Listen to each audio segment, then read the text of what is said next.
Ao pensar em piratas, você deve imaginar homens que bebem rum, caçam tesouros, usam tapa-olho, dizem "Yar" e são os bad boys dos sete mares. Você sabia que séculos antes de Johnny Depp ser Jack Sparrow, judeus já navegavam sob a bandeira do Jolly Roger? Quem eram esses piratas judeus do Caribe? O que os motivava e que tipo de confusão semi-kosher eles arrumavam?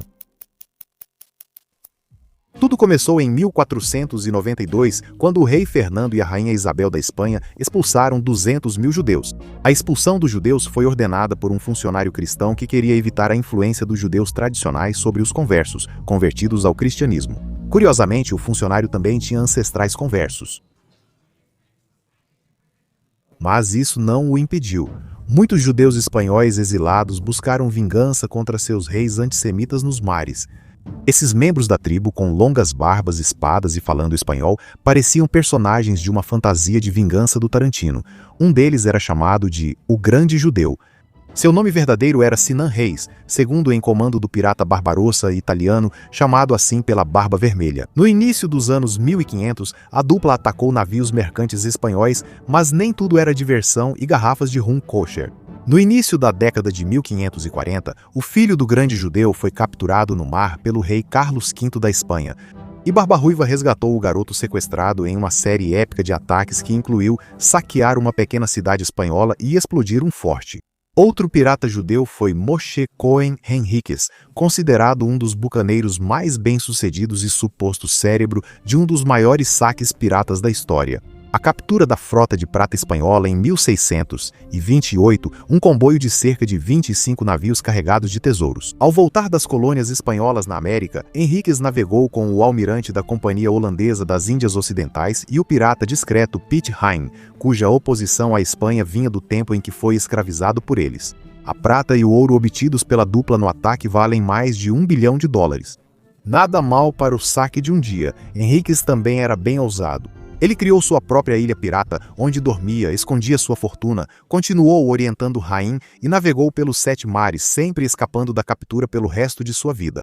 Outros piratas judeus eram menos ligados à vida de fora da lei. Yakov Curio, também conhecido como Diego Pérez de Costa, era um judeu converso que comandava 3 navios piratas no Mar do Caribe e passou cerca de uma década saqueando embarcações espanholas desavisadas. Então ele encontrou Deus, se arrependeu de sua vida de pilhagem e virou o primeiro pirata Baal Techuvá da história.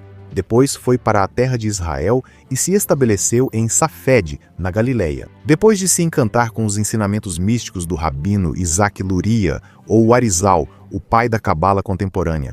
Também havia o rabino pirata, que aterrorizou navegantes espanhóis no fim dos anos 1500. Com parte de seu saque, o rabino pirata teria fundado uma comunidade sefardita em Amsterdã, mantinha a kashrut no mar e possivelmente levou um cozinheiro para evitar alimentos impuros.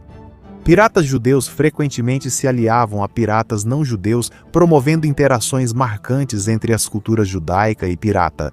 Mapas do tesouro, em hebraico, navios chamados Rainha Esther e Escudo de Abraão, além de lápides judaicas na Jamaica com caveira e ossos cruzados. Esses saqueadores marítimos combateram os espanhóis por décadas, atacando navios e revelando segredos navais aos inimigos da Espanha. Tudo isso enquanto criavam uma rede mercantil, ligando postos comerciais globais.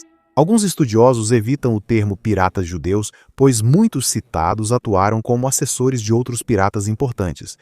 Mas se ampliarmos o termo para incluir bucaneiros, contrabandistas, corsários ou, em espanhol, contrabandistas. Existe consenso de que os judeus daquela época participavam de comércio ilegal e ataques ao Império Espanhol. Mais importante do que como os chamamos é reconhecer que existiram e que os judeus tiveram um papel maior na história marítima caribenha do início e meados do segundo milênio do que pensávamos. Esses importantes judeus da marinha influenciaram os principais piratas da época ao desafiar o império por conta própria, que tentou esmagá-los e muitos conseguiram. Isso resulta em histórias emocionantes de vingança e autodeterminação, destacando esses piratas como exemplos marcantes de judeus que enfrentaram seus opressores. Se você gosta do que estamos fazendo aqui, considere se inscrever e se houver algo que queira que abordemos em um próximo vídeo, conte pra gente nos comentários.